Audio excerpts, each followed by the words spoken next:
Un simple coup de sonnette, et un lourd secret qui résonne dans le silence. Bienvenue sur Mystère de minuit. Je suis votre hôte, Gustave. Dites-moi en commentaire d'où vous écoutez cette énigme captivante. Vos messages enrichissent chaque instant de cette aventure partagée. Commençons. C'était une journée de juin digne d'une carte postale. Une douce lumière dorée filtrait à travers les haies épaisses. L'air était parfumé de chèvrefeuille et une légère odeur de fumier s'échappait des champs lointains. Chipping Woodham, un village dont la plus grande excitation récente avait été le départ à la retraite du maître de poste, baignait dans un charme bucolique. Les roses fleurissaient, le thé coulait, et les battes de cricket résonnaient sourdement sur les balles de cuir.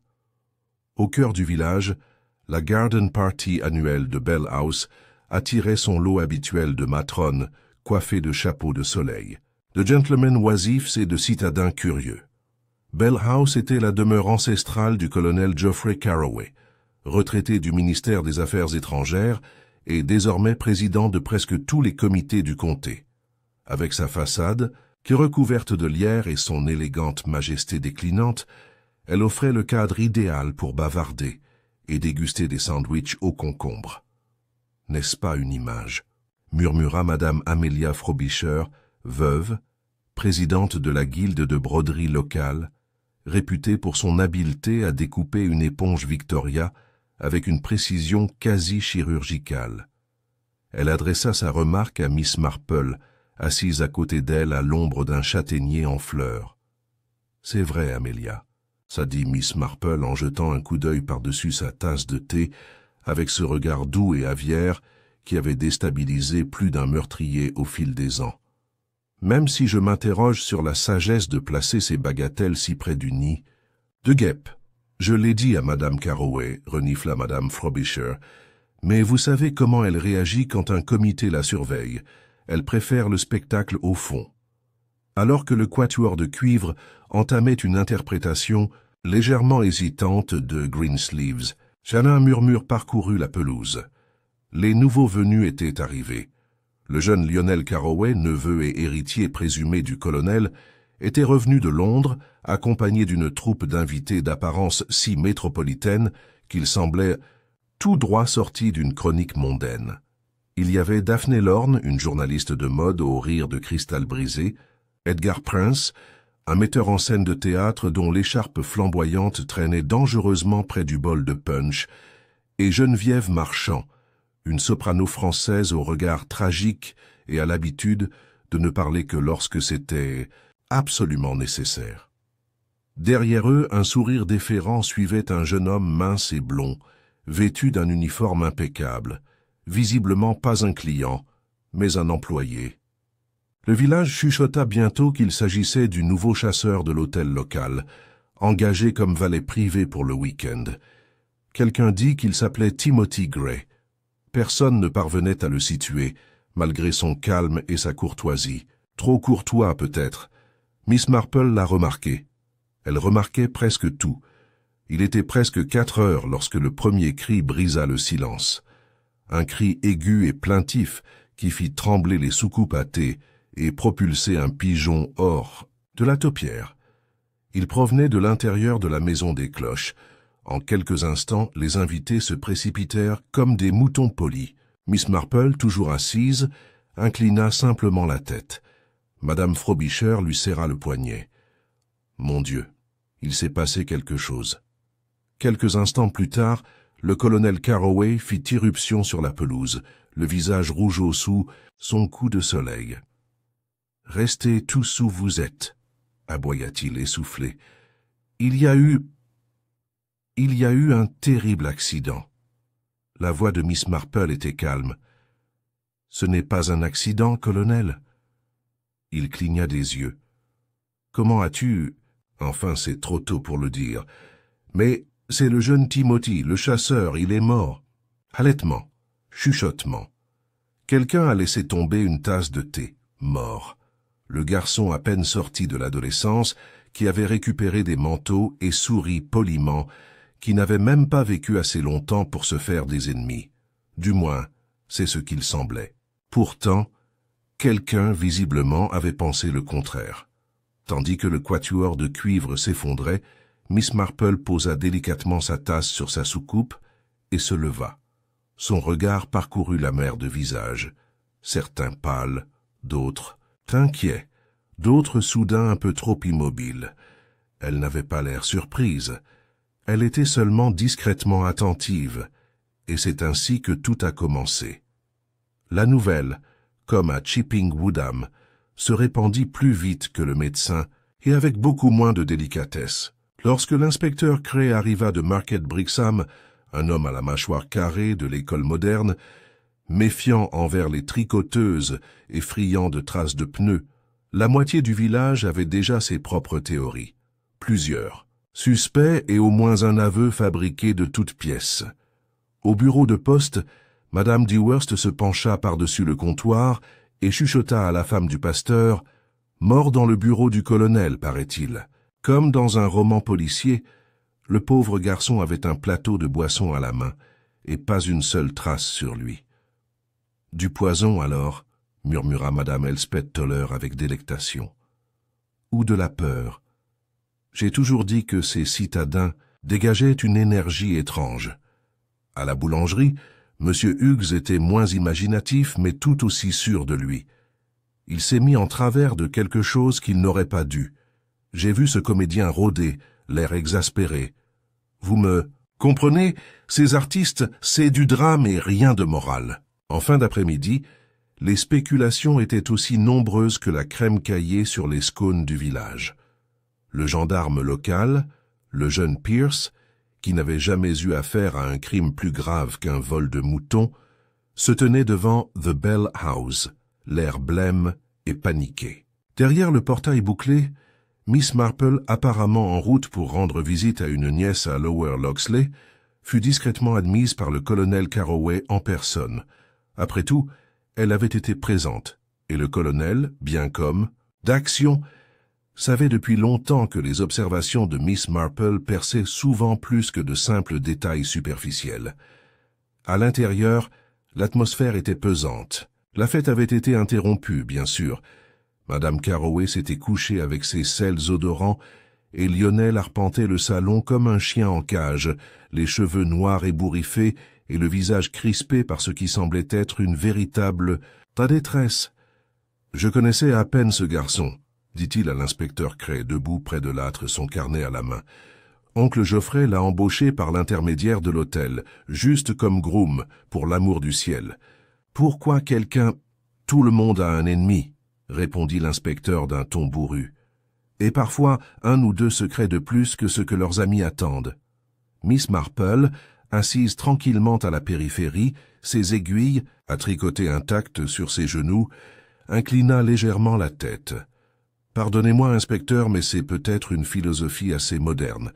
D'après mon expérience, certaines personnes sont simplement malchanceuses et d'autres terriblement négligentes. » Cray esquissa un sourire crispé.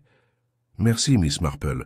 J'imagine que vous me ferez part de vos observations, quoi qu'il arrive. »« Oh non, ma chérie, » dit-elle avec une chaleur sincère, « seulement si je remarque quelque chose d'étrange. » Dans le couloir, les hommes du coroner enlevèrent le corps. Le visage de Timothy Gray était paisible, presque confus, comme si la mort l'avait surpris en plein milieu de ses pensées. Il s'était effondré dans le bureau du colonel juste après avoir apporté un plateau de boissons. Aucune trace de violence, aucune lutte. Le plateau, maintenant posé sur le bureau, contenait encore 3 verres en cristal, dont un à moitié vide. L'inspecteur se tourna vers Lionel. « Vous dites qu'il a apporté des boissons dans le bureau juste avant ?»« Oui, pour moi, Edgar, et Geneviève. On avait une petite conversation privée, loin de la foule, rien d'inhabituel. De quoi parliez-vous » Lionel hésita.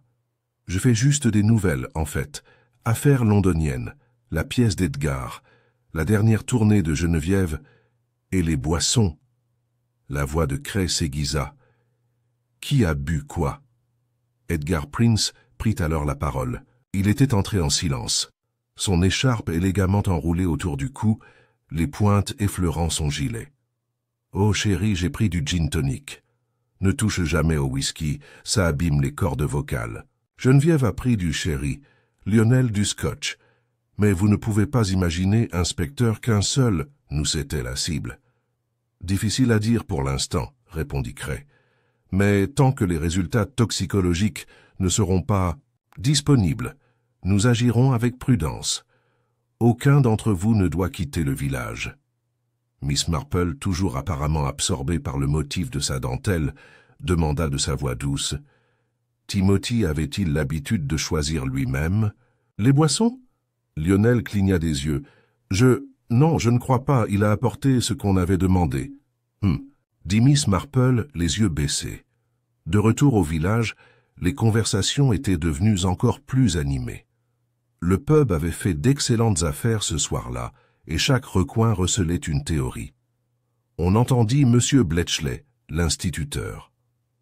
À la retraite, proclamé haut et fort, « Croyez-moi, c'est un crime passionnel. Cette Française, un type mystérieux, vous savez. On peut les confondre. Dangereusement émotionnel. » Pendant ce temps, autour d'une partie de bridge chez Madame Frobisher, la discussion était considérablement plus chirurgicale. « J'ai toujours trouvé Lionel un peu trop intelligent, » murmura Madame Evangeline Price en agitant ses cartes. « Trop de vacances à l'étranger. Et cette barbe l'hiver dernier, très théâtrale. Ce sont les discrets. » dit mademoiselle Hartnell avec la conviction de quelqu'un qui avait autrefois soupçonné son beau-frère de vol d'argenterie. Je ne serais pas surprise que le chasseur ait découvert quelque chose, une lettre, une liaison. Et maintenant il est mort, dit madame Frobisher d'un ton dramatique posant une main gagnante. Le seul à ne pas se laisser aller au commérage était le révérend Julian Sims, qui s'était retiré tôt et avait passé la soirée dans son bureau à lire à voix haute à son chat. Lui, peut-être plus que quiconque, comprenait que le mal a rarement le visage qu'on attend. Le lendemain matin, une bruine s'abattait sur le village comme un voile. Miss Marple se dirigea lentement vers le cimetière, soi-disant pour déposer des fleurs fraîches sur la tombe d'une cousine. Elle passa devant le bureau de poste, où Madame Dewhurst lui lança un regard entendu. « Trop terrible. Voulez-vous donner un coup de main à la police ?» Miss Marple sourit sereinement. « Oh, mon Dieu, je ne m'avancerai pas. Mais on remarque des choses, des petites choses. Par exemple, saviez-vous que Timothy Gray cirait ses chaussures 3 fois par jour ?» Madame Dewhurst cligna des yeux. « Non, je ne l'ai pas fait. Plutôt inhabituel, poursuivit Miss Marple, pour un jeune homme, et il était très méticuleux avec son uniforme. Pourtant, hier, les boutons de sa veste, 2 d'entre eux étaient dépareillés. Bizarre, non? » Avant que Madame Dewhurst ne puisse répondre, Miss Marple s'excusa et continua son chemin. Plus tard, elle rencontra le colonel Carroway dans le jardin du presbytère, sous prétexte de lui livrer un pot de gelée de coin. « Savez-vous ce que je trouve curieux, colonel ?»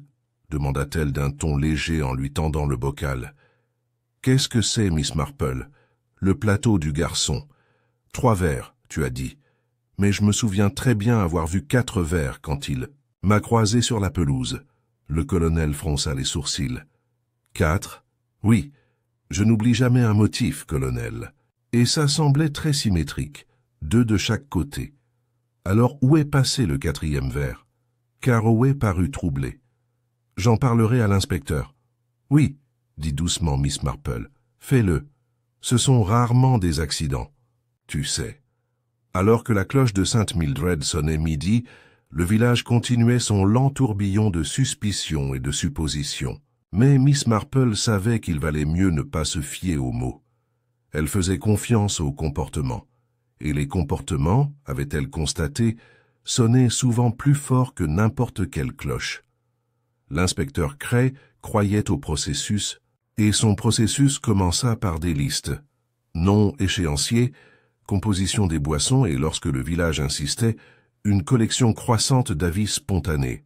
Malgré son impatience face aux rumeurs locales, il avoua en privé au jeune agent Pierce que le volume même des spéculations s'avérait étrangement utile. « On n'a jamais vu un tel nid de frelons secoué par un seul décès, » murmura-t-il, en parcourant ses notes, assis dans le bureau de la Maison Belle. Une personne sur deux dans ce village est convaincue de savoir qui a fait ça, et certains ont même proposé de l'aider à l'arrêter.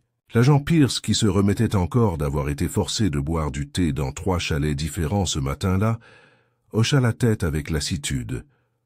Le premier rapport du médecin légiste ne mentionne ni ecchymose ni traumatisme. Poursuivit Cray. Le garçon est mort d'un arrêt cardiaque soudain. Mais il y a quelque chose qui cloche.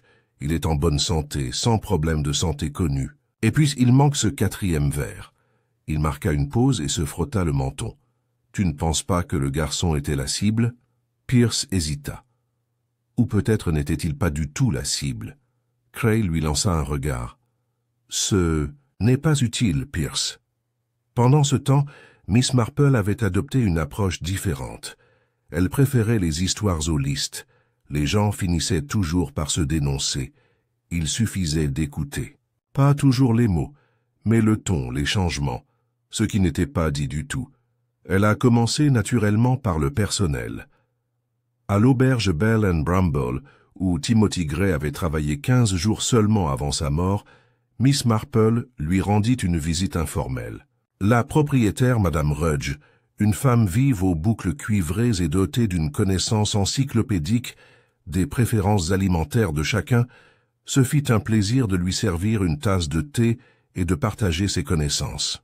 « Quel garçon tranquille, ce Timothy, dit-elle, toujours ponctuel, toujours poli, un peu anxieux, à mon avis. »« De quelle manière êtes-vous anxieux, ma chère ?» demanda Miss Marple en choisissant un biscuit digestif.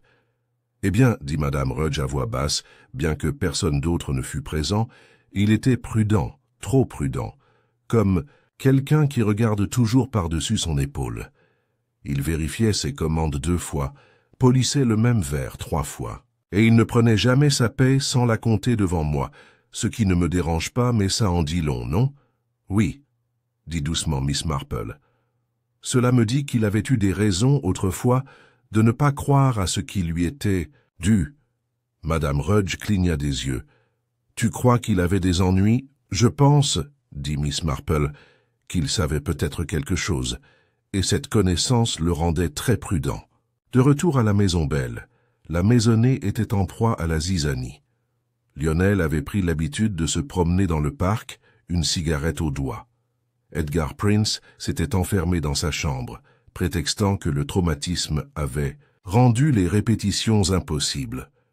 Geneviève Marchand, peut-être la moins perturbée en apparence, passait de longues heures à la bibliothèque, feuilletant des recueils de poésie qu'elle ne semblait jamais lire.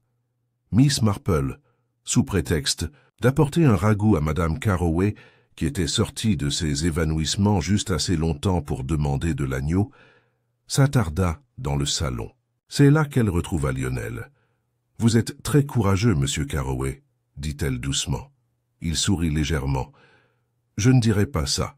Je ne sais vraiment pas quoi faire de moi. Toute cette histoire, c'est tellement grotesque. Ce garçon n'était personne. Pourquoi quelqu'un s'en prendrait-il à lui? Les gens sont rarement des moins que rien, répondit Miss Marple. On ne les a tout simplement pas encore remarqués. » Lionel cligna des yeux, surpris par le commentaire. Puis ses yeux se plissèrent légèrement. « Tu penses que c'était destiné à l'un d'entre nous ?» Miss Marple le regarda simplement. « Je pense que si ça avait été le cas, quelqu'un aurait peut-être paniqué davantage. Mais personne ne l'a fait. » Lionel ne répondit pas. Sa cigarette se consuma entre ses doigts. Plus tard dans la journée, Edgar Prince sortit de son isolement et rendit visite à la police, offrant ce qu'il appela une sorte de confession. « Je pense qu'il est important d'être honnête, » dit-il à l'inspecteur Cray d'un ton théâtral. « Je connaissais Timothy avant tout ça. » Cray fronça les sourcils. « Vraiment? »« Oui, brièvement.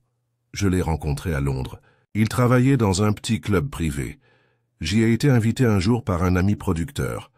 On n'a pas beaucoup parlé, mais je me souviens de son visage, et quand je l'ai vu ici, j'ai tout de suite su. » Cray a griffonné. « Tu l'as dit à quelqu'un ?» Edgar hésita. « Non, ça semblait hors de propos, jusqu'à maintenant. Mais je me demande, peut-être quelqu'un d'autre savait que je l'avais reconnu. Peut-être pensait-il que j'allais dire quelque chose. Cray leva les yeux. Dire quelque chose à propos de quoi? Edgar haussa les épaules, impuissant. C'est bien là le problème, n'est-ce pas? Je ne savoir. Miss Marple, informée plus tard, hocha simplement la tête. Alors, le garçon avait un passé, murmura-t-elle. Pas si surprenant. Mais je me demande si ce passé est venu ici pour le rencontrer ou s'il l'a suivi en silence. Le lendemain matin, elle se promena le long de la paisible lisière du village, passant devant le vieux presbytère et descendant jusqu'à la rivière, où les saules pendaient bas et où les oiseaux s'éparpillaient à ses pas. Elle ne resta pas seule longtemps. Geneviève Marchand se tenait sur la passerelle, enveloppée dans un châle trop léger pour la fraîcheur du matin, les yeux rivés sur l'eau. « Vous êtes très silencieuse, mademoiselle Marchand, » dit mademoiselle. Marplan s'approchant doucement. « Je trouve cet endroit étrange, » répondit Geneviève. « Tout le monde regarde, tout le monde écoute, mais personne entend. J'imagine que vous êtes plus habituée aux applaudissements, » proposa Miss Marple. Geneviève émit un rire doux et amer. Les applaudissements sont le silence le plus bruyant qui soit. Ils restèrent silencieux un moment encore. Puis Miss Marple dit « Le jeune homme, Timothy. Lui avez-vous beaucoup parlé? Un jour, il m'a apporté du thé. Il a souri. Et je me suis dit, peut-être qu'il avait quelque chose à me dire. » « Quel genre de chose ?» Geneviève se retourna, l'air indéchiffrable. « Je ne sais pas. Peut-être que je l'ai imaginé, mais c'était comme une reconnaissance. » Miss Marple hocha la tête. « C'est un sentiment puissant d'être vu par quelqu'un. » Elle laissa Geneviève sur le pont, sachant qu'il valait mieux ne pas insister. On parle toujours plus en son absence qu'en présence, et il y avait quelque chose dans le silence de la soprano qui sonnait comme une marque de chagrin, ou peut-être de culpabilité. Ce soir-là, assise près du petit feu de son salon dans le cottage prêté par une nièce, Miss Marple passa en revue sa propre liste. Un artiste, un journaliste, un jeune héritier et un personnel de maison qui en savait plus qu'ils n'osèrent l'admettre, et un groom prudent qui surveillait ses pas et son argent qui avait autrefois servi les puissants dans des clubs privés, qui étaient morts trop subitement. Dehors, les cloches de Sainte Mildred sonnèrent à nouveau, perçant le crépuscule. Leur son résonna dans le village comme un appel. Quelque part, Miss Marple le savait, quelqu'un avait déjà commencé à réfléchir à ce qu'il allait dire ensuite, et quelqu'un d'autre espérait que personne ne remarquerait son mensonge. Le lendemain matin, l'inspecteur Cray a décidé qu'il était temps de montrer les résultats. Mieux vaut cueillir les fruits à portée de main, murmura-t-il à l'agent Pierce alors qu'ils entrèrent dans le salon de Bell House, que de les laisser pourrir sur la branche. Ce « fruit » prit la forme de M. Edgar Prince. L'attitude flamboyante du metteur en scène commençait à paraître moins charmante aux yeux de Cray, plus évasive. Couplée à l'aveu d'une ancienne liaison avec Timothy Gray, elle justifiait un examen plus approfondi. La presse, Cray le savait, s'attendrait à voir quelqu'un, n'importe qui, à venir prochainement. Miss Marple était également arrivée. À Bell House ce matin-là, sous prétexte commode de rendre un livre de jardinage emprunté à Madame Carroway. Alors qu'elle s'installait tranquillement dans un coin avec son tricot et une tasse de thé léger, elle fut une fois de plus ignorée par les personnalités plus bruyantes qui l'entouraient, ce qui lui convenait parfaitement. Edgar Prince est apparu vêtu d'une robe de chambre en soie et d'une expression d'irritation soigneusement masquée par une surprise théâtrale. « Tu ne peux pas être sérieux, » dit-il à Cray en s'asseyant, avec un soupir théâtral. « Tu m'arrêtes? Car quoi, chérie? Mauvais sens de la mode? »« Personne n'a encore été arrêté, monsieur Prince, » répondit Cray. « Mais je suis sûr que vous comprenez pourquoi nous étudions de près les personnes ayant eu des liens avec le défunt. » Edgar leva les yeux au ciel. « J'ai à peine savé lui. Un regard par-ci, un hochement de tête par-là. Oui, c'était un groom dans un club que j'ai fréquenté. Un soir. Je ne connaissais même pas son nom avant ce ce désastre épouvantable. Mais vous l'avez reconnu, insista Cray, et vous avez choisi de ne pas le dire immédiatement. J'essayais d'être discret, exclama Edgar. Les gens parlent, inspecteur. Surtout dans votre petit théâtre d'horreur de campagne. Je pensais, peut-être à tort, que ça n'avait pas d'importance. À ces mots, Miss Marple s'éclaircit légèrement la gorge. La discrétion est une arme à double tranchant, n'est-ce pas? On ne sait jamais si l'on protège autrui ou si l'on cherche simplement à éviter son propre désagrément. Edgar la regarda, une lueur indéchiffrable perçant son expression. « Vous avez un don pour les mots, Miss Marple. Oh, pas aussi élégant que le tien, j'en suis sûr, dit-elle aimablement, mais j'essaie de t'écouter attentivement. » Cray, toujours sceptique, fit un signe de tête à Pierce. « Escortez Monsieur Prince au poste pour d'autres questions. Nous resterons informels pour l'instant. » Tandis qu'Edgar était emmené dehors, protestant d'un ton légèrement indigné, Lionel Carroway entra dans la pièce, les sourcils froncés. « Inspecteur, vraiment, est-ce nécessaire? Edgar est ridicule, certes, mais pas violent. » Cray hocha brièvement la tête. « Appelons ça une formalité. » Lionel ne répondit pas. Son regard se porta sur Miss Marple. « Tu crois qu'Edgar a fait ça? » Miss Marple sourit. « Ah, je vois rarement personne n'a fait quoi que ce soit, jusqu'à ce que, bien sûr, je le fasse. Cet après-midi-là, alors que la nouvelle de l'interrogatoire d'Edgar se répandait, le village se retrouva en proie à de nouvelles rumeurs. Madame Dewhurst, à la poste, était absolument ravie. J'ai dit dès le début que c'était son genre. Des foulards en soie et des cris. Je parie que le pauvre garçon a essayé de le faire chanter. Ils font ça, non? S'ils connaissaient Edgar avant. La femme du pasteur, véritable guide moral du village, lança un petit cri de désapprobation. Ne présumons rien. Nous ignorons si Monsieur Prince a été impliqué dans quoi que ce soit, d'inapproprié. Oh, allez, Elspeth, il dirige les pièces. C'est pratiquement une confession. Au Bell and Bramble, où Timothy avait vécu pendant les 2 dernières semaines, Madame Rudge restait méfiante. Edgar est le cas évident, dit-elle à Miss Marple, tandis qu'elle prenait à nouveau le thé. Trop évident, peut-être. Ce garçon, il avait peur, mais pas de quelqu'un d'extravagant. C'était plus subtil que ça, comme s'il ne voulait pas être vu du tout. Miss Marple réfléchit. A-t-il eu des visiteurs? Je n'en ai vu aucun, mais il se promenait souvent le soir, dans les champs ou près de l'église. Les yeux bleus de Miss Marple s'éclaircirent légèrement. Et il n'a jamais dit où il allait? Non, et je n'ai rien demandé. Il était poli mais discret. Je l'ai laissé tranquille.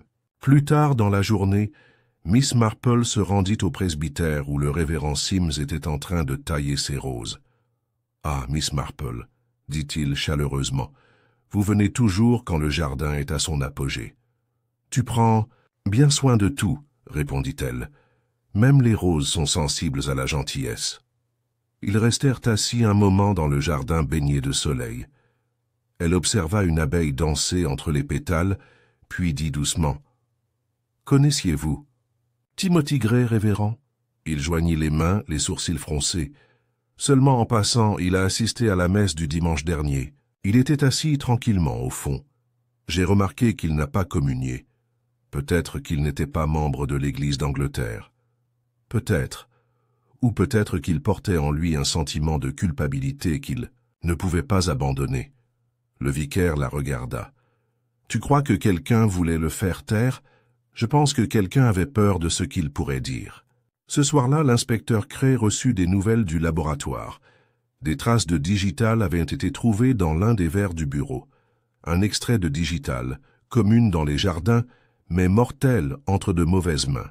« Empoisonné » murmura-t-il d'un ton sombre. « Classique. » Une seule des 3 boissons était contaminée, le sherry, mais le sherry n'avait pas été bu. Geneviève Cray a immédiatement demandé sa présence. Elle arriva calme et élégante dans une robe gris tourterelle, ses cheveux noirs coiffés en un chignon modeste. Lorsque Cray l'informa de l'empoisonnement, elle hocha légèrement la tête, sans manifester la moindre peur. « Et pourtant je suis en vie, dit-elle simplement. »« Parce que tu n'as pas bu » Je le fais rarement. Avant les représentations, je m'abstiens. Tu n'étais pas... En train de jouer, répondit Cray.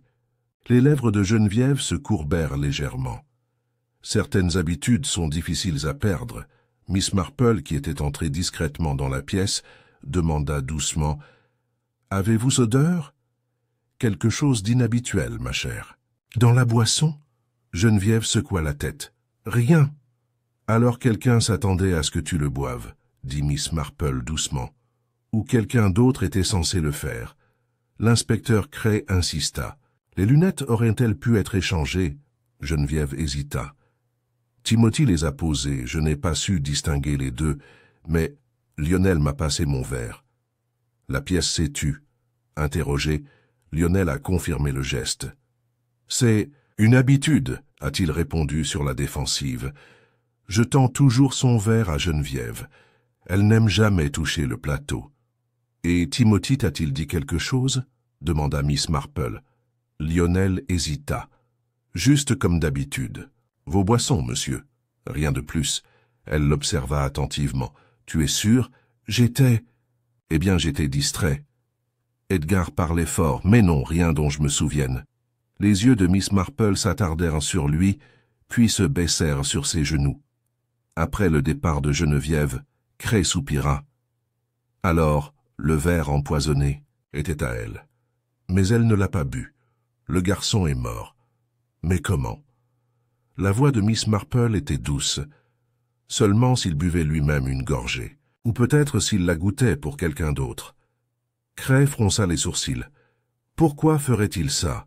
Elle leva les yeux. Pour protéger quelqu'un. Ou peut-être pour avertir eux. Cette nuit-là, tandis que le reste du village dormait d'un sommeil agité, Miss Marple était assise près de son feu, reconstituant les souvenirs de la journée. Un verre empoisonné, une main changée, un quatrième verre manquant, et un garçon mort, bien trop prudent pour commettre des erreurs involontaires. Dehors, la pluie commença à tomber, d'abord légèrement puis régulièrement, comme des secrets frappant contre la vitre. L'orage approchait, et Miss Marple s'y attendait presque. Le lendemain matin, l'orage était passé, laissant derrière lui un voile argenté de rosée sur les rues pavées et les haies de Chipping Woodham. Le ciel était d'un bleu pâle et crème, comme s'il avait, lui aussi, été nettoyé pendant la nuit. Mais le village, bien que fraîchement rincé, était loin d'être propre. Au Bell and Bramble, Madame Rudge déposa un petit paquet dans les mains gantées de Mademoiselle Marple. Il a laissé ça. Ça ne lui semblait pas normal de le garder. C'était une modeste enveloppe marron, sans nom, sans inscription, juste de légers plis et un coin légèrement humide. Miss Marple attendit d'être de retour dans le calme de son cottage emprunté avant de l'ouvrir. À l'intérieur se trouvaient deux objets, une page pliée arrachée d'un programme de théâtre, la valse du Maelstrom, réalisée par Edgar Prince, et un petit carré de carton, du genre de ceux qui accompagnaient les bouquets. Sur celui-ci, en écriture féminine bouclée, étaient inscrits les mots suivants. « Pardonne-moi. Je ne savais pas qu'il était à toi. » Miss Marple étudia longuement le mot. L'écriture lui était inconnue. Le sentiment, lui, ne lui était pas familier. Quelqu'un, pensa-t-elle, avait découvert quelque chose de longtemps caché, et tout le monde n'était pas prêt à cette révélation. L'inspecteur Cray avait passé la matinée à examiner les chronologies, mais il se sentait de plus en plus insatisfait de la netteté du suspect, Edgar Prince. Le sherry empoisonné destiné à Geneviève, peut-être. Le verre échangé, possiblement. Mais il y avait trop de variables. Pourquoi Timothy était-il mort et non la victime visée? Comment le garçon avait-il ingéré le poison si, tant est qu'il l'ait été par l'alcool? Lorsque Cray a partagé les résultats de l'enquête médico-légale avec Miss Marple, elle les a reçus avec son attention silencieuse habituelle. Aucune trace de poison dans l'estomac du garçon, demanda-t-elle. Aucune, répondit Cray frustré. Les traces étaient sur le verre, pas dans le corps. Ça n'a aucun sens. Si c'est lui qui l'a bu... Alors ce n'était pas à cause de l'alcool, termina doucement Miss Marple Cray. leva les yeux en fronçant les sourcils. « Alors comment? Réfléchissons bien, dit-elle en joignant les mains sur ses genoux. Ainsi le verre avait été empoisonné pour quelqu'un d'autre, mais que Timothy n'en avait jamais bu. Et si c'était lui qui remarquait l'odeur, ou vu que la couleur était différente, s'il avait soupçonné quelque chose, il aurait peut-être essayé de retirer le verre ou de le cacher. Cray était silencieux. Et si la personne qui a placé le poison l'a vu faire ça, a-t-elle poursuivi, elle a peut-être paniqué. Agit vite. Peut-être avec quelque chose en sa possession. Mais encore une fois, comment? Pas d'échymose, pas de point d'injection, aucun signe de lutte. Miss Marple sourit faiblement. Avez-vous pensé à un objet en dentelle? Cray cligna des yeux. Tu veux dire un tissu, un mouchoir, une paire de gants, quelque chose qu'il a touché ou qu'on lui a fait toucher. Elle sortit la petite carte de son sac à main et la posa délicatement sur la table. Ceci, dit-elle doucement, était en sa possession. Mais ce n'était pas à lui, et je crois que cela l'effrayait. À la Maison Belle, la tension montait. Geneviève était confinée dans sa chambre, et Lionel avait fait de longues promenades à cheval à travers champs sur une jument empruntée aux écuries du vicaire. Chez Madame Carroway, suffisamment rétablie pour reprendre le contrôle de la maison, se prononçait désormais haut et fort pour laisser derrière nous toute cette sale affaire. « Je sais que c'est tragique, » dit-elle à Miss Marple lors d'un déjeuner particulièrement sec, « mais vraiment devons-nous nous attarder là-dessus ?» Le garçon était un domestique. Un très gentil, certes, mais pas l'un de nous. Miss Marple eut un sourire crispé. On entend souvent cette phrase, et rarement avec gentillesse. Madame Carroway fit un geste de la main. « Eh bien, chère, Jane, je voulais simplement dire qu'il n'a pas ajusté. Nous ne savions rien de lui. » Parfois, dit Miss Marple, les personnes que nous connaissons le moins sont celles qui méritent le plus notre attention. Madame Carroway ne dit rien après cela. Après le déjeuner, Miss Marple demanda à parler à Geneviève. La Française l'accueillit, gracieusement malgré son visage pâle et indéchiffrable.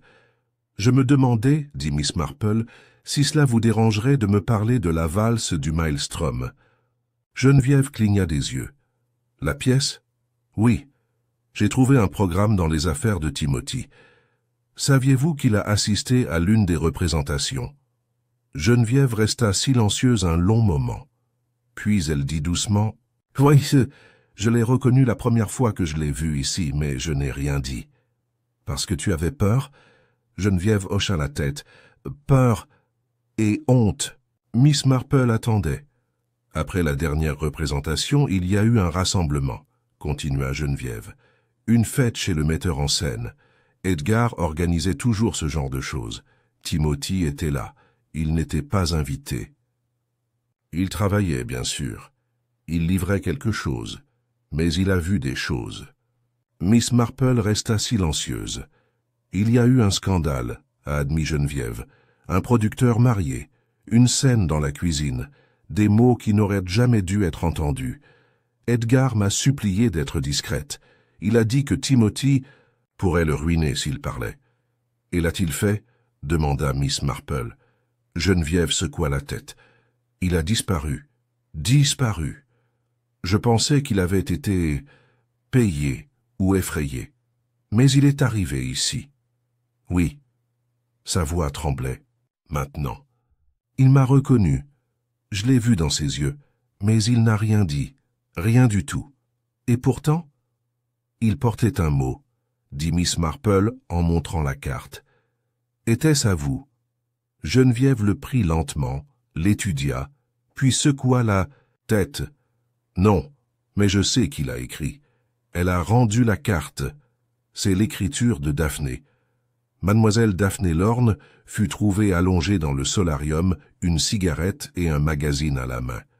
Lorsque Mademoiselle Marple s'approcha, elle jeta de la cendre avec une nonchalance délibérée. « C'est Geneviève qui t'envoie, n'est-ce pas ?» demanda-t-elle sans lever les yeux. « Elle m'a dit que tu avais écrit la note, » répondit Miss Marple. Daphné soupira. « Tellement mélodramatique. Je l'ai écrit, oui, il y a des mois, après la fête. Je sortais avec quelqu'un à l'époque, un ami d'Edgar. J'ai découvert qu'il fréquentait une danseuse de cabaret. Edgar m'a dit qu'elle était prise. J'ai cru qu'il voulait dire par Edgar. Il s'est avéré que c'était Timothy. Elle eut un petit rire sec. J'ai donc laissé ce mot dans la loge. Je n'ai jamais su si quelqu'un l'avait lu. Je ne m'attendais certainement pas à lui pour le garder. « L'avez-vous vu en arrivant ici ?» demanda Miss Marple. Seulement brièvement, il m'a évité, je ne peux pas lui en vouloir. « Et vous êtes certain que la note ne signifiait rien de plus ?» Daphné leva les yeux. « Il ne représentait aucune menace pour moi, Miss Marple. C'était un garçon au regard triste qui en savait trop. Ce genre de situation ne finit jamais bien. » Miss Marple ne dit rien. Elle n'en avait pas besoin. Ce soir-là, Miss Marple était assise avec ses pensées disposées comme un échiquier. Timothy Gray savait quelque chose. Il savait beaucoup de choses. Et il avait été prudent. Mais pas assez. La boisson empoisonnée avait été préparée avec précision. Mais la cible, vraie cible, elle retourna à nouveau la note. « Pardonne-moi, je ne savais pas qu'il était à toi. » Une phrase pleine d'implication. Miss Marple regarda vers l'âtre où le feu s'était éteint. Il manquait encore une pièce, mais ça viendrait. Il lui suffisait d'observer les schémas. Et bientôt quelqu'un glisserait. À la fin de la semaine, le délicat vernis de civilité qui enveloppait Chipping Woodham avait commencé à s'écailler. Derrière les haies taillées et le cliquetis des tasses de thé, une tension sourde et vive planait désormais. Les villageois parlaient toujours poliment, mais leur regard était plus vif et leur sourire un peu plus ténu. Miss Marple, comme toujours, avançait avec douceur dans cette tempête naissante, sa présence passant inaperçue aux yeux de la plupart, ou du moins poliment ignorée. Elle possédait cette qualité enviable d'être à la fois pleinement présente et en quelque sorte invisible, un trait qui lui donnait accès aux murmures les plus intimes de la nature humaine. Elle fit sa visite suivante à la Maison Belle, sous le plus simple prétexte, rendre un modèle de broderie au point de croix emprunté à Madame Carroway. En réalité, elle ne s'intéressait pas aux tapisseries ce jour-là. Elle espérait retrouver Lionel, et elle l'a fait. Il était dans le bureau, le domaine de son oncle, assis dans le grand fauteuil en cuir derrière le bureau en acajou, fixant ça une enveloppe qu'il n'avait pas ouverte. « Mademoiselle Marple », dit-il avec un sourire forcé lorsqu'elle apparut sur le seuil. « Entrez. J'imagine que vous êtes là avec une théorie. » Elle rit doucement. « Non, non, ma chérie. Je laisse les théories aux hommes intelligents. Je m'intéresse davantage aux vérités. Est-ce que c'est parfois la même chose ?» Elle réfléchit. « Pas souvent, d'après mon expérience. » Il fit un geste vers le siège en face de lui. « Assieds-toi. J'aurais bien besoin de compagnie. » Miss Marple s'assit lentement, les mains soigneusement jointes sur ses genoux. « Vous avez l'air troublé, monsieur Carroway. »« C'est vrai, dit-il. Je n'arrive pas à tout mettre en place. Je n'arrête pas de me demander, et si c'était moi? Il voulait tuer? Tu as passé le verre empoisonné à Geneviève. »« Oui, mais je ne savais pas qu'il était empoisonné, évidemment. »« Bien sûr, dit-elle doucement. Et si c'était pour moi, et que Timothy s'en rendait compte, ça expliquerait tellement de choses. » Miss Marple pencha la tête. Ou peut-être était-ce pour Geneviève, et Timothy le savait aussi. Lionel pâlit. « Tu crois que quelqu'un a essayé de la tuer? »« Je pense que quelqu'un a essayé de tuer quelqu'un. » Et le garçon s'est mis en travers du chemin. Elle l'observait attentivement pendant qu'elle parlait, son regard léger, mais ferme. « J'ai vu comment tu la regardais. » Et continua Miss Marple. « Geneviève, Lionel n'a rien dit. Il n'y a pas de honte à aimer, monsieur Carroway, seulement dans les choses que nous faisons parfois à cause de lui. » Il fixa à nouveau l'enveloppe. « Je l'ai reçue hier. Pas d'adresse de retour. Juste les mots il savait, rien d'autre. Aucune signature. Quelqu'un veut que tu te souviennes de quelque chose. Ou alors, oublie. Je ne sais plus. » Il posa l'enveloppe sur le bureau. « Ce n'était qu'un domestique, Miss Marple. Je ne voulais pas... » Mais il n'a pas terminé sa phrase. Il n'en avait pas besoin. Cet après-midi-là, l'inspecteur Cray rendit visite à Geneviève. Son attitude était plus mesurée, sa certitude quelque peu érodée par les lacunes de son « dossier, mademoiselle Marchand », dit-il. « Nous avons confirmé que le poison était de la digitaline, comme vous le savez. Très efficace et facile à obtenir, pour peu qu'on connaisse son jardin. » Geneviève était assise au bord de la chaise, le dos droit, la voix posée. « Vais-je être accusé de botanique maintenant, inspecteur ?» Cray ignora le sarcasme. « Non, mais quelqu'un dans cette maison pourrait l'être. » Il brandit le mot que Miss Marple lui avait montré. « Tu ne l'as pas écrit, mais tu l'as gardé. J'ai pensé que cela pourrait être important. » « Pourquoi ?» Elle hésita. « Parce que ça m'a fait comprendre que je n'étais pas la seule à avoir des secrets. » Cray haussa un sourcil. « Qui d'autre ?»« Daphné, dit-elle. Et Edgar et Lionel. On était tous là ce soir-là à Londres, après la pièce. Timothy a dû entendre ou voir quelque chose. Peut-être plus qu'on ne le pense. Plus. »« Que du chantage ?» demanda Cray. Geneviève ne répondit pas. Au lieu de cela, elle a demandé doucement « Croyez-vous en la justice, inspecteur ?» Cray fronça les sourcils. « Je crois en la loi. » Geneviève hocha la tête. « Alors tu sais que ce n'est pas tout à fait pareil. » Pendant ce temps, Miss Marple se dirigeait vers le jardin du presbytère. C'était l'un de ses endroits préférés du village, non pas pour les roses, certes, ravissantes, mais parce que les gens semblaient toujours s'y oublier. Peut-être était-ce dû à la tranquillité qui y régnait, ou peut-être était-ce dû au vicaire lui-même, qui avait le don de rendre le silence accueillant. Ce jour-là, elle trouva le révérend Julian Sims, non pas en train de jardiner, mais assis sur un banc, en train de polir une croix en argent avec un chiffon qui tremblait légèrement dans sa main. « Tu as l'air fatigué, Julian, » dit-elle doucement. Il sourit faiblement. « L'œuvre du Seigneur exige de longues heures. Même dans un village comme le nôtre ?»« Surtout ici, » dit-il. « Le péché ne respecte pas les codes postaux. » Elle s'assit à côté de lui. « Tu connaissais Timothy Gray, dit-elle. Je l'ai fait. Il s'est confié à toi ?» Le vicaire s'arrêta et baissa le tissu. Il est venu se confesser. Pas, officiellement bien sûr, mais un soir il attendait devant l'église. Il a demandé si nous pouvions parler en privé. Et tu l'as fait? Oui. Il avait peur. De quelque chose ou de quelqu'un. Est-ce qu'il a nommé quelqu'un? Julian secoua la tête. Il a juste dit qu'il avait vu quelque chose, entendu quelque chose, que quelqu'un à la Maison Belle n'était pas celui qu'il prétendait être, et que s'il disait ce qu'il savait, ça gâcherait tout. A-t-il dit pourquoi il est revenu? Ici, le vicaire leva les yeux. Pour faire la paix, c'est ce qu'il a dit. Je veux arranger les choses, même si ça me coûte. Miss Marple ferma les yeux un instant. Et c'est ce qui s'est passé, murmura-t-elle. Cette nuit-là, il y eut une rencontre des esprits, même si un seul d'entre eux l'appellerait ainsi. Miss Marple a invité l'inspecteur Cray à prendre le thé dans son cottage, à son grand désagrément poli. « Je ne suis pas sûr que je devrais parler d'une enquête en cours », a-t-il déclaré en acceptant maladroitement une tarte à la confiture. « Ce n'est pas vrai, » dit-elle en souriant.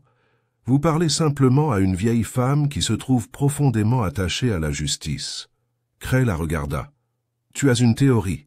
J'ai un fil conducteur, » corrigea-t-elle, « et je commence à comprendre à quoi il est lié. » Elle lui a versé du thé.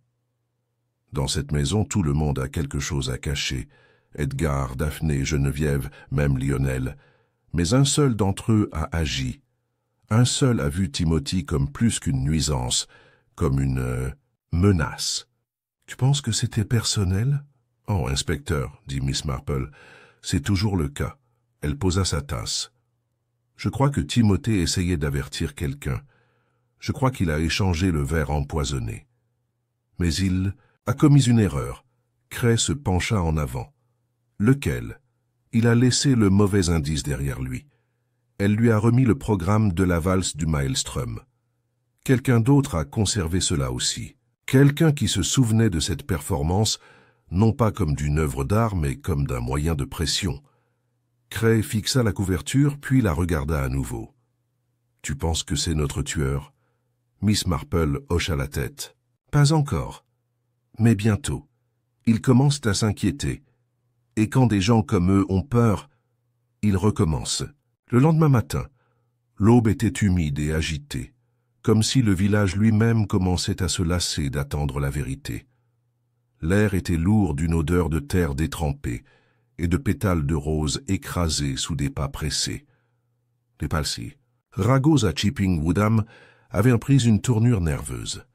Il ne s'agissait plus de vaines spéculations autour d'un thé. Il provenait désormais de murmures entre les mains et de regards qui se dirigeaient vers Bell House comme des papillons vers une flamme mourante. À la maison Bell, l'inspecteur Cray se tenait dans le bureau, contemplant d'un air sombre la scène qui se déroulait devant lui. Un petit feu avait été éteint à la hâte dans l'âtre, mais pas avant d'avoir carbonisé une pile de papier en volute noire. La fumée persistait encore faiblement dans les rideaux, et la moquette, âcre et manifestement intentionnelle. « Quelqu'un a essayé de détruire quelque chose », murmura Cray à l'agent Pierce, qui examinait la grille avec des doigts gantés. « Mais ils ont été dérangés. La gouvernante a senti de la fumée et est entrée. Est-ce qu'il y avait quelque chose qui pouvait être sauvé ?» demanda. Pierce Cray fit un geste vers un morceau de papier à moitié brûlé sur le bureau, épinglé sous un presse-papier. Juste ça. C'était une lettre, en grande partie perdue, mais 2 lignes avaient survécu, brûlées mais lisibles. Il a menacé de tout lui dire. Je ne pouvais pas prendre ce risque. Il savait, et puis le papier a disparu en fragments carbonisés. Cray serra les mâchoires. On approchait. Quelqu'un a paniqué. Miss Marple arriva à Bell House peu après, convoquée par le colonel, lui-même, qui commençait enfin à accepter que sa présence discrète faisait plus pour découvrir la vérité qu'une douzaine d'interrogatoires sévères. On la conduisit directement au bureau, où Cray à sa décharge l'accueillit sans protester. « Une matinée mouvementée, » dit-elle, son regard scrutant la cheminée, les débris, le désordre à peine nettoyé. « Il semble que quelqu'un dans la maison ne dorme pas bien. »« Quelqu'un essaie de brouiller les pistes, » murmura Cray, ce qui signifie généralement qu'on lui marche dessus. Miss Marple ramassa le presse-papier et enleva les cendres du bureau. « L'écriture, » dit-elle, « ce n'est pas celle d'Edgar. »« Non, » acquiesça Cray. « On lui a déjà fait rédiger une déclaration. Celle-ci est différente, propre, maîtrisée, féminine peut-être. » Miss Marple hocha la tête. « Oui, très probablement. » Elle recula et regarda vers la porte ouverte du bureau. Au-delà, elle apercevait le long couloir qui menait à la bibliothèque et à la chambre de Geneviève Marchand. 1 heure plus tard, Miss Marple demanda à parler en privé avec Daphné Lorne, qui était dans le jardin en train de dessiner des phallus avec plus d'enthousiasme que de compétence. « Tu as entendu parler de l'incendie ?» demanda Miss Marple, assise à côté d'elle sur le banc de pierre. Daphné poussa un soupir théâtral. « Bien sûr, cette maison ne peut pas rester 12 heures sans mélodrame. J'imagine que cela vous rappelle le théâtre ?» Daphné sourit faiblement. « Pas vraiment. Les performances d'ici sont pires, moins honnêtes. Tu étais au courant pour la lettre. » Sa main s'arrêta au milieu de son croquis. « Non. Mais tu soupçonnais que quelqu'un cachait quelque chose, quelqu'un qui connaissait Timothy, quelqu'un qui avait peur de ce qu'il pourrait dire. » Les yeux de Daphné s'assombrirent. « On a tous des choses qu'on espère voir rester enfouies. » Miss Marple l'observait en silence. « Même toi. » Daphné ne détourna pas le regard. « Surtout moi. » Miss Marple croisa les mains sur ses genoux. « Miss Lorne, qu'avez-vous fait après cette nuit à Londres? Après la fête? »« Je suis partie, » dit-elle simplement. « Je suis sortie, j'ai hélé un taxi, et je me suis promis de ne plus jamais me retrouver dans le pétrin d'Edgar. Mais tu l'as fait. Je suis venu rendre visite à Lionel.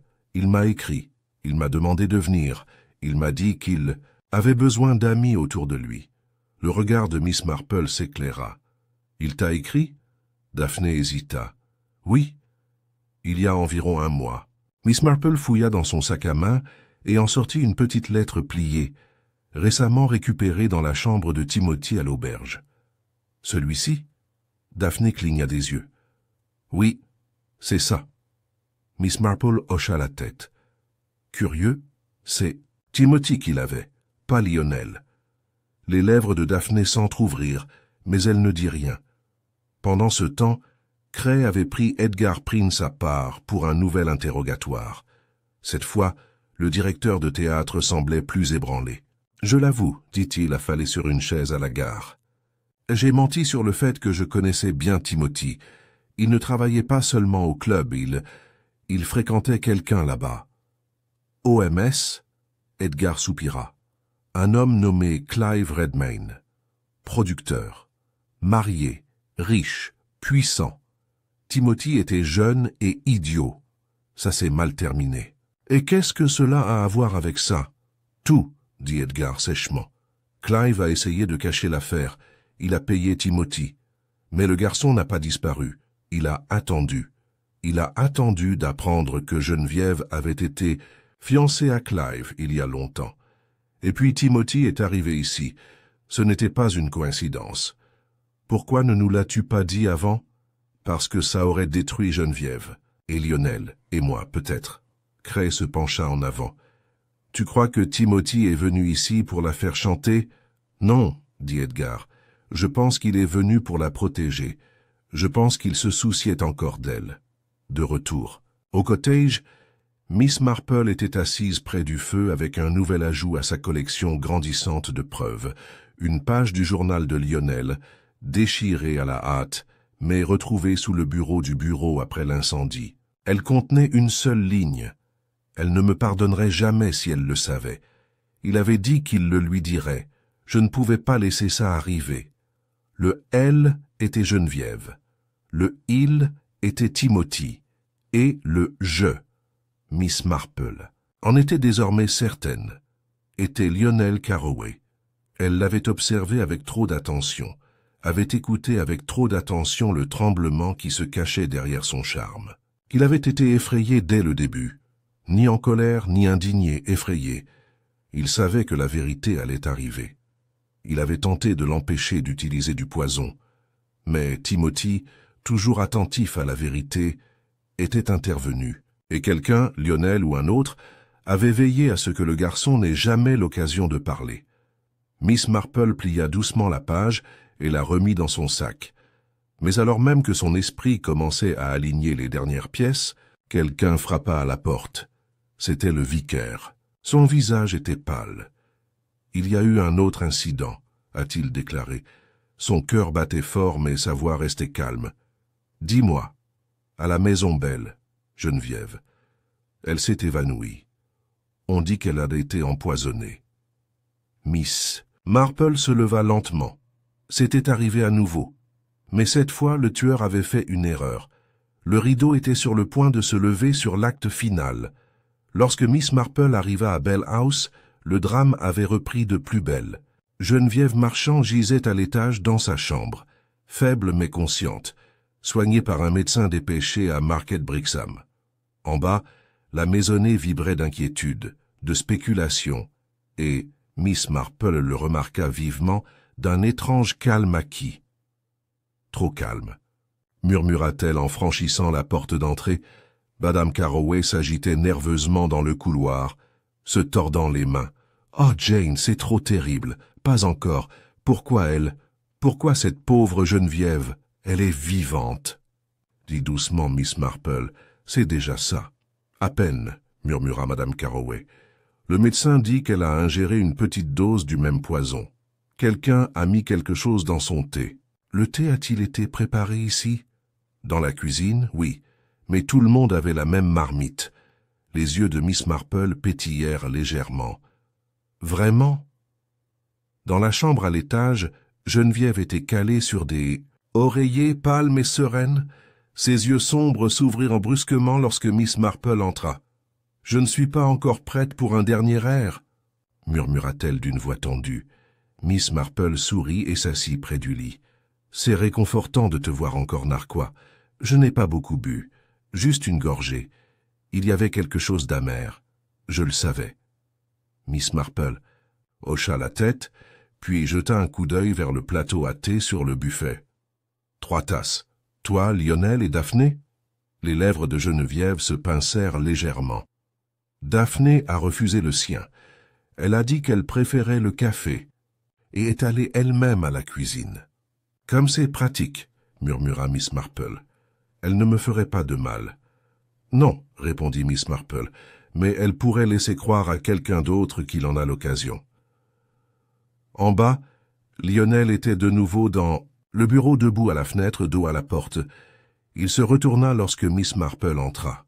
« Miss Marple, » dit-il, son ton cordial masquant mal sa nervosité. « Est-elle... Elle se rétablira, » dit Miss Marple. « Elle est forte. Dieu merci. » Il se tourna vers la fenêtre en expirant lentement. « Je n'arrête pas de penser, si je lui avais apporté le thé au lieu de demander à la femme de chambre, mais tu ne l'as pas fait, n'est-ce pas? » « Non.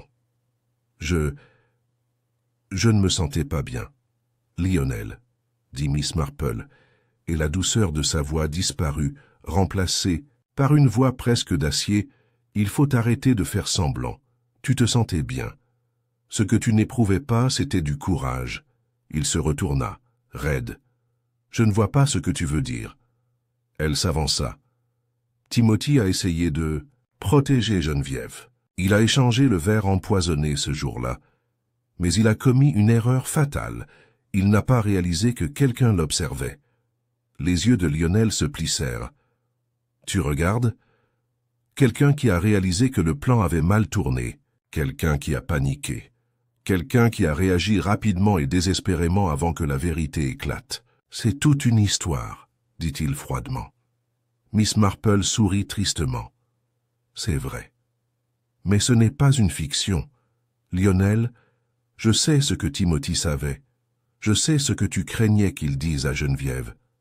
Il n'a rien dit. Vous avez eu une liaison avec la femme de Clive Redmayne, poursuivit-elle. Avant le scandale, avant les retombées. Timothy le savait. Il était portier à l'immeuble. Il vous a vu, il vous a entendu, il s'en souvenait. Le visage de Lionel pâlit.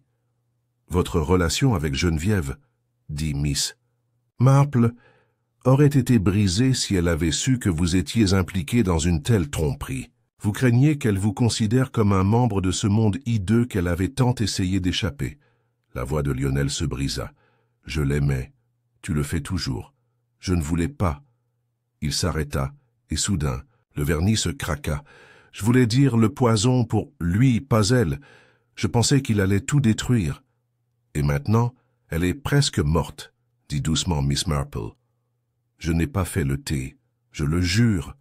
Je ne lui aurais pas fait de mal.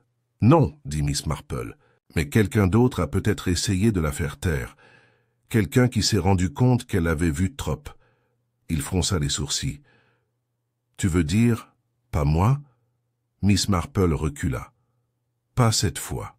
Ce soir-là, Miss Marple organisa ce que le village appellerait plus tard, avec un certain essoufflement, son final de salon. Elle invita tous les participants à s'asseoir dans le salon de Bell House. Ils arrivèrent à contre-cœur.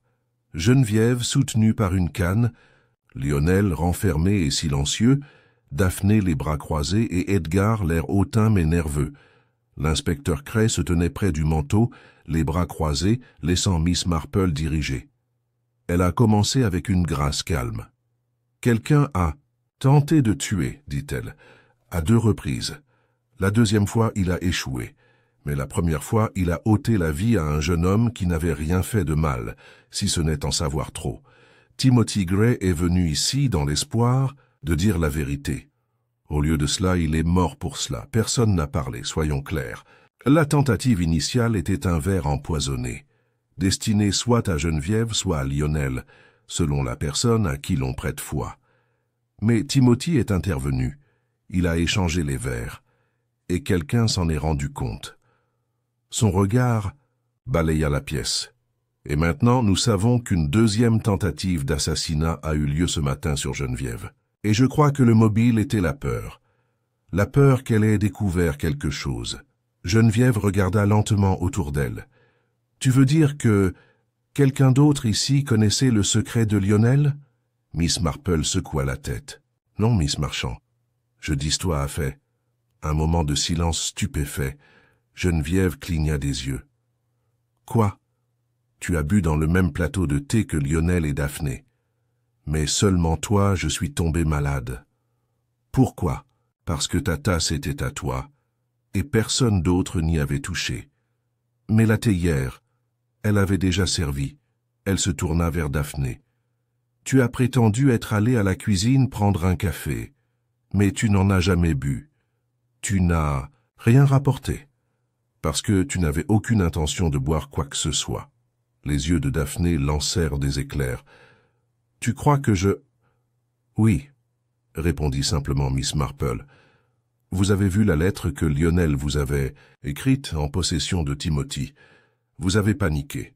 Vous avez craint qu'il ait tout avoué à Geneviève. Et surtout qu'elle vous en fasse porter le chapeau toi pour l'avoir aidé à le dissimuler. » Daphné se leva. « C'est absurde. Tu as glissé une dose de digitaline dans la théière, alors que la servante avait le dos tourné. Tu savais que Geneviève buvait toujours une tasse pleine. Tu espérais que cela la ferait taire. Après tout, tu avais tenté de détruire la lettre originale dans le feu. Mais tu as été interrompu. » La main de Daphné tremblait.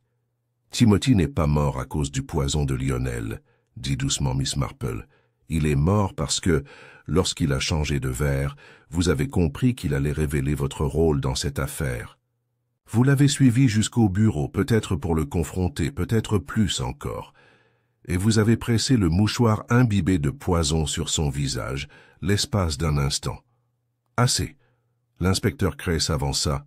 « Nous avons trouvé le mouchoir, mademoiselle Lorne, dans votre malle, doublé de belladone. » Daphné s'assit lourdement. « Je ne voulais pas le tuer, » murmura-t-elle. « Je voulais juste qu'il parte. Il n'a pas voulu.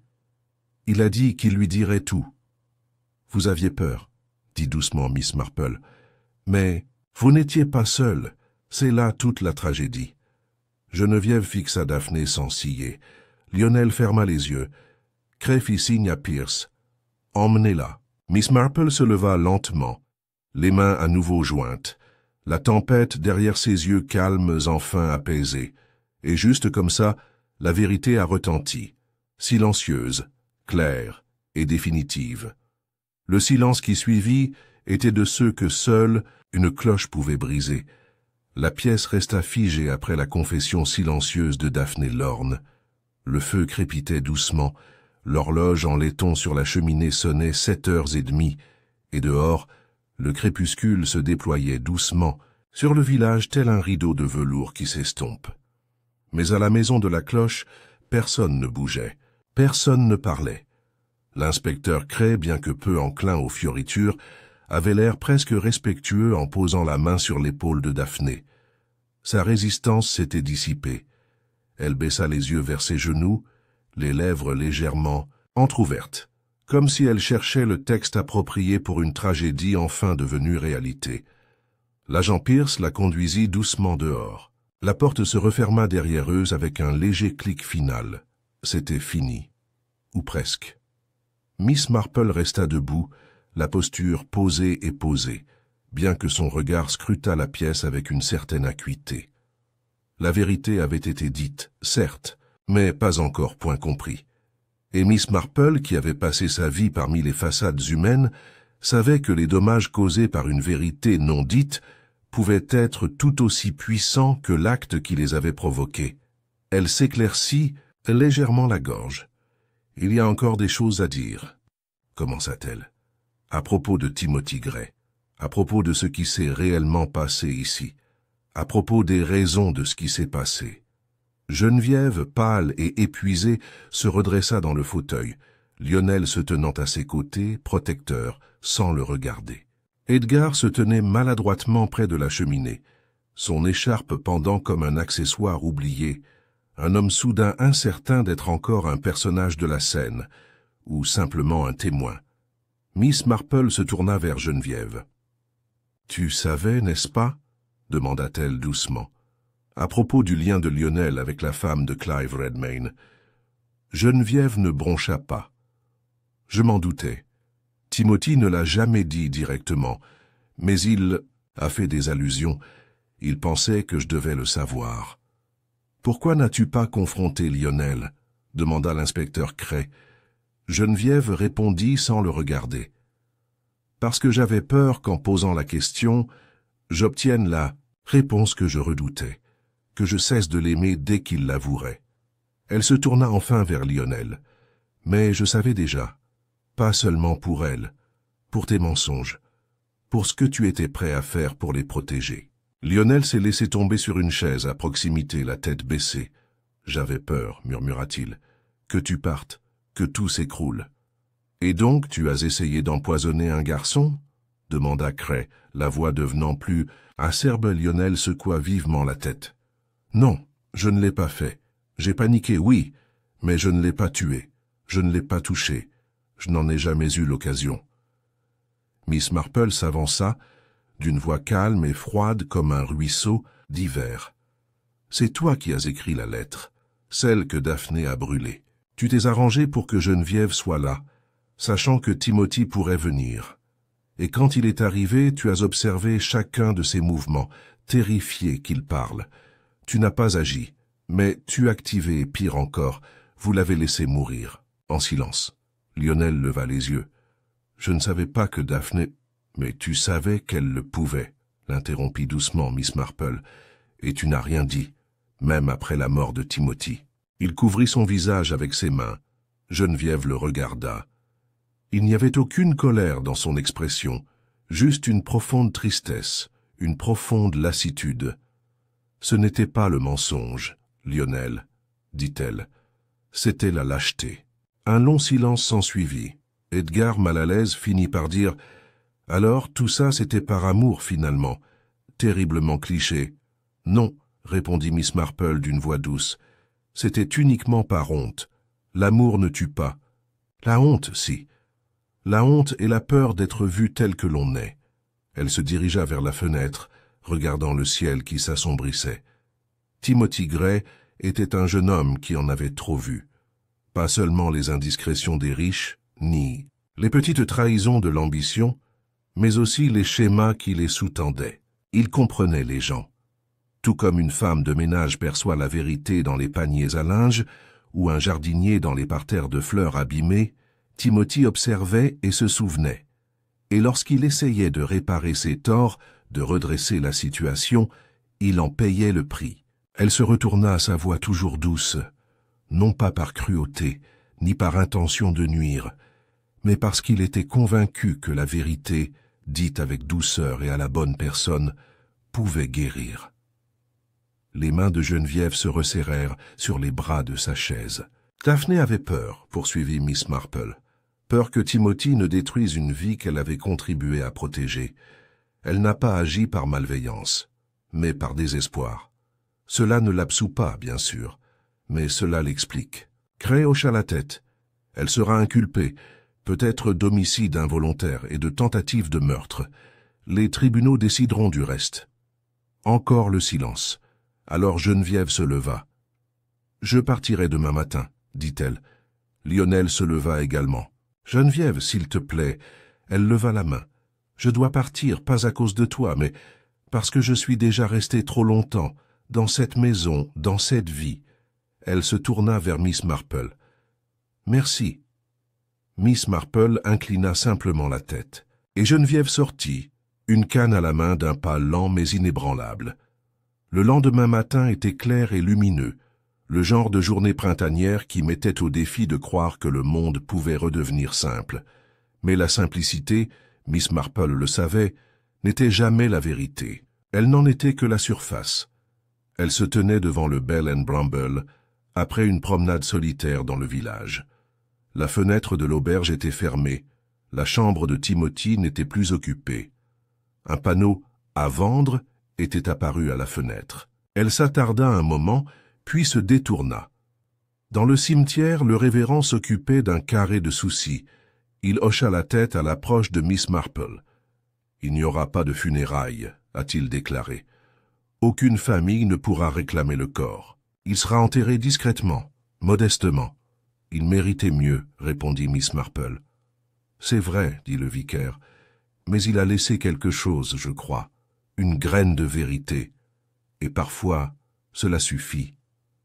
Miss Marple regarda les fleurs. La justice, dit-elle, ne se résume pas toujours à un verdict. Parfois, il suffit de se souvenir. Ils restèrent silencieux, écoutant la brise agiter les haies et transporter le parfum de la jacinthe dans l'air. Miss Marple fit alors demi-tour et retourna au village. Il restait encore du temps pour prendre le thé avant son départ pour St. Mary Mead. Après tout, elle avait un nouveau modèle de dentelle à essayer. La semaine suivante s'écoula en ondulations silencieuses, tel un étang reprenant son calme après un plongeon. La vie à Chipping Woodham, comme dans tout village anglais bien organisé, reprenait inévitablement son cours normal. On entretenait les jardins, on préparait les scones, et le scandale, car il n'en était rien de moins, s'inscrivait peu à peu dans la riche tapisserie de la mémoire collective du village, où il allait être peaufiné et transformé en légende au fil des tasses de thé pendant des années. La maison Bell avait de nouveau fermé ses portes. Le colonel Carroway, dont la réputation avait été écornée par les fréquentations, mais pas brisée, s'était retiré derrière le rideau de la vivacité militaire. Il n'accorda aucune interview, ne répondit à aucune lettre, et fit clairement savoir au Women's Institute que la garden party de cette année serait malheureusement reportée. La tonnelle de roses se rétablirait, disait-il, mais le nom de la famille avait besoin de temps. Geneviève Marchand quitta le village 3 jours après la révélation. Elle ne l'annonça pas, elle fit simplement ses bagages, présenta ses respects au vicaire et marcha avec une dignité tranquille jusqu'à la voiture qui l'attendait et la conduisit à la gare. Son départ fut observé discrètement par beaucoup, ouvertement par peu. Lionel n'était pas parmi eux. Il resta chez lui, tel un spectre, arpentant les couloirs sans parler beaucoup. Certains disaient qu'il vendrait la maison. D'autres affirmaient qu'il avait été convoqué à Londres par un notaire. Mais Miss Marple soupçonnait qu'il resterait simplement. La culpabilité est souvent un hôte plus tenace que n'importe quel parent, et elle n'a aucune intention de partir. Au Bell and Bramble, Madame Rudge raya le nom de Timothy Gray du registre du personnel après un silence inhabituellement long. Sa chambre était rangée et fermée, ses rares affaires emballées et expédiées, bien qu'il n'y ait pas de destination précise. Mademoiselle Marple proposa de porter le petit colis, promettant de le porter à bon port. En réalité, elle comptait le conserver précieusement chez elle, une reconnaissance discrète que même ceux qui ne laissent pas de famille derrière eux méritent qu'on se souvienne d'eux. Dimanche, le révérend Sims célébra une cérémonie modeste. Pas des funérailles, pas officiellement, mais un rassemblement dans la petite église en pierre, où un unique cierge fut allumé sous le vitrail de Saint-Michel et de tous les anges. Mademoiselle Marple était assise sur le 2e banc, les mains jointes, la tête baissée, tandis que le vicaire parlait doucement des fardeaux invisibles, du courage tranquille et de la grâce difficile du pardon. À la fin de la cérémonie, peu de personnes s'attardèrent. Mais Miss Marple resta un moment, contemplant la lumière colorée qui filtrait par la fenêtre. Elle projetait un prisme doré sur le sol, et pendant un instant, elle crut presque qu'il s'agissait d'un chemin, quelque chose d'invisible, mais qui la guidait tout de même. Plus tard dans l'après-midi, elle prit le thé chez Madame Frobisher, qui, malgré tous ses efforts pour garder la conversation centrée sur la tombola annuelle de tricot, ne put résister à l'envie de se plonger dans les événements des 2 dernières semaines. « Très bien, je dois dire », déclara Madame Frobisher en beurrant un crumpet avec une énergie inhabituelle, « j'ai toujours eu des doutes sur cette Daphné Lorne, tout ce phare, et ses opinions. Elle était très intelligente, ajouta Mademoiselle Hartnell en sirotant son thé. Les plus malins sont toujours dangereux. C'est pourquoi je ne fais confiance qu'aux perdants au bridge. » Madame Toller, l'épouse du vicaire, lança un regard scandalisé. « Mais imaginez, du poison, 2 fois, rien que ça. J'ai dit à Julian qu'il devait commencer à fermer la sacristie. En effet, dit Madame Frobisher. Et le pauvre Lionel. Un homme déchu, celui-là, faible. La faiblesse mène à la méchanceté, je l'ai toujours dit. Miss Marple remua son thé. Parfois, dit-elle doucement, la faiblesse n'est que la peur d'affronter ce qu'on a déjà fait. Et la méchanceté, c'est ce qui grandit quand personne ne regarde. Les autres marquèrent une pause, puis changèrent. De sujet sentant, comme c'était toujours le cas avec Miss Marple, qu'ils avaient frôlé quelque chose de plus profond qu'ils ne l'avaient prévu. Elle retourna à St. Mary Mead 2 jours plus tard. Sa nièce avait organisé une nouvelle livraison de laine et un nouveau modèle de dentelle qui rappelait les arches de l'église de Chipping Woodham. Miss Marple s'y mit avec une joie tranquille, ses doigts adroits et patients. Mais le soir, elle se permettait de réfléchir. Elle pensait à Timothy Gray, à ses manières prudentes et à sa force tranquille, à la facilité avec laquelle on l'avait négligé, considéré comme un simple serviteur, une fonction, un accessoire dans la vie des autres. Et pourtant, il avait agi avec plus de courage que la plupart. Il avait essayé de dire la vérité, de protéger quelqu'un qu'il connaissait à peine. Finalement, il avait essayé de faire ce qui était juste. Miss Marple savait pertinemment que de tels actes restent souvent sans récompense. Le monde n'était pas toujours clément envers ceux qui observaient avec trop d'acuité, qui se souvenaient avec trop de précision ou qui parlaient avec trop d'honnêteté. Mais elle savait aussi une chose, des gens comme Timothy Gray ont laissé leur empreinte. Non pas par la foudre ou la célébrité, mais par un murmure, discret, résolu et impossible à effacer. Un matin, alors qu'elle triait son panier à broderie, Miss Marple trouva la petite carte qu'il avait conservée. « Pardonne-moi, je ne savais pas qu'il était à toi. » Elle le plaça dans un petit cadre en bois et le posa sur son manteau, un souvenir, un avertissement, et peut-être un rappel pour elle-même. Même dans le silence, il existe des voix qui méritent d'être écoutées. De retour à Chipping Woodham, le printemps laissait place au début de l'été. Les roses fleurissaient à nouveau à The Bell House. De nouveaux clients s'installaient au Bell and Bramble. Le village reprenait son rythme, légèrement différent, mais toujours en mouvement, et quand les nouveaux venus ont posé des questions sur l'histoire, « Il n'y a pas eu de meurtre ici, il y a quelques années ?» Les villageois se penchaient au-dessus de leur tasse de thé et hochaient gravement la tête. Oui, c'était le cas. Une chose terrible, très théâtrale à mon avis. Qui a fait ça? Oh, c'était très compliqué. Un scandale, voyez-vous. Amour, trahison et poison. Mais Miss Marple a tout débloqué, bien sûr. Qui manque? Et là, il s'arrêtait, souriait tendrement et disait « Miss Marple, une amie chère au village. Perspicace comme un clou, on ne le devinerait jamais à la regarder, mais elle voit tout. » Et à St. Mary Mead, Miss Marple, seule dans son salon, s'arrêta sur son dernier tricot, un châle délicat pour la nouvelle nièce du vicaire, et sourit doucement pour elle-même. On pensait souvent que le monde se mouvait par de grands gestes, que la justice se manifestait par des déclarations retentissantes et des éclats de lumière. Mais elle avait toujours su que ce n'était pas le cas. La justice est souvent rendue discrètement, comme le groom qui sonnait pour demander le silence, et j'ai finalement été entendu.